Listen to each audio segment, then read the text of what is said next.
Today, I was sitting in a well-known fast food restaurant, watching a guy about 35 years old with two small children, and it suddenly occurred to me that he was trying too hard to be a regular dad with kids stopping in for a quick bite to eat.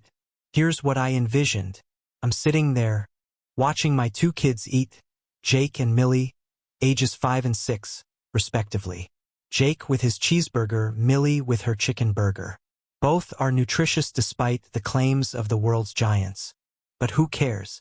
It's their favorite restaurant. Why shouldn't I let them choose it? Why ruin their day? My time with them is so valuable to me. I'm not going to waste it proving that we should eat where there are no toys in the meals, where the dishes are served with recognizable vegetables. No, it's their choice even if I hate it.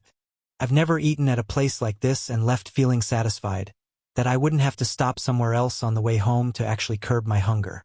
As we sit and eat, I ask them about school, their friends, what's new in their lives. I try really hard, but of course they don't want to talk about these things. It's too boring. I sit here and realize that I have a deficit of information about my own children.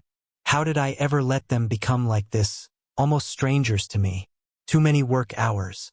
Too much time spent doing things outside of work. And more importantly, at home. Too many distractions that took away the attention these little people I helped create deserved. Time that I foolishly squandered on other transient crap that a wasteful father like me finds instead of taking responsibility for the truly important things in life. Took me a while, unfortunately too long, to realize what an idiot I was. I thought I had everything growing up. I was the popular guy among my friends, both male and female. I had a quick wit and turns of speech that people found attractive. I could easily make people laugh, sometimes becoming the life of the party. I was rarely without female company. I was a good-looking guy, and I was lucky enough to have well, let's just say I never had complaints in that department. So, getting women into bed was never a problem. When one relationship ended, there was always someone new auditioning to be the next girl in my life. When I entered the workforce, my education allowed me to land a great job with a high salary and excellent benefits. Everything seemed to be going perfectly. What could go wrong? Of course, a lot could go wrong. I already told you, I'm an idiot. I lacked reasonable adult responsibility. So it will come as no surprise that my wife, Jessie, agrees 100% with my self-assessment. In fact, she agrees so much that she's in the process of divorcing me. She claims she still loves me but has too much respect for herself to put up with a cheating bastard. Yeah, I told you attractive women come easily to me. So, when Sarah at work made it clear she was interested, it wasn't long before we were meeting at a local motel 2 or 3 times a week.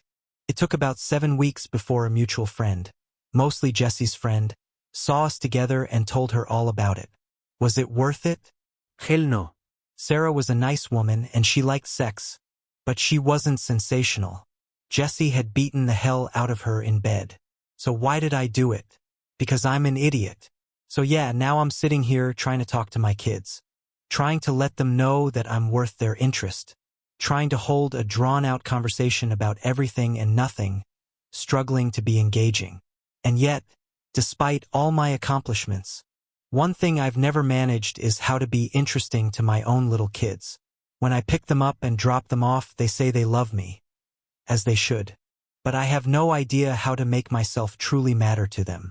I don't live at home with them and their mother anymore, and I realize it would take very little for me to become just a stranger to them.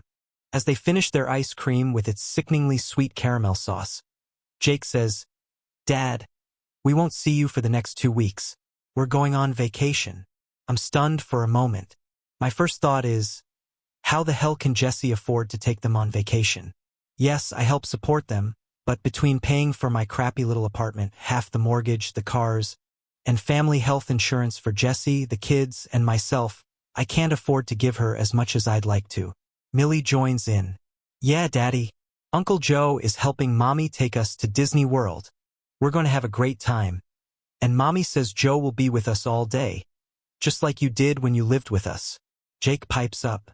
"And Uncle Joe is going to be our new daddy, Daddy. We like him. He buys us lots of stuff and he drives a much better car than you do. Even though your car is great, Mom says he's her boss, but only at work." "I don't really know what that means, Daddy." "Damn. Suddenly, the conversation is getting, well, really damn interesting. And yet, it's the last thing I wanted to hear. For the last 3 months since Jesse kicked me out, I've been trying to do the right thing, hoping for forgiveness, hoping for a second chance. It looks like that's not going to happen. I'm sitting in a crappy diner, talking to 2 tiny little people I belatedly realize I love dearly, listening as they tell me that the woman I love more than anyone I've ever met is moving on. And my life? It looks like a failure.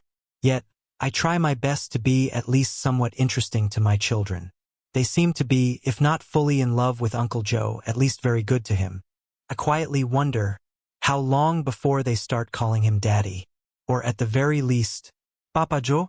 How long before they, like their mother, stop considering me worthy of attention? All of this confirms what I already know. I'm a goddamn idiot.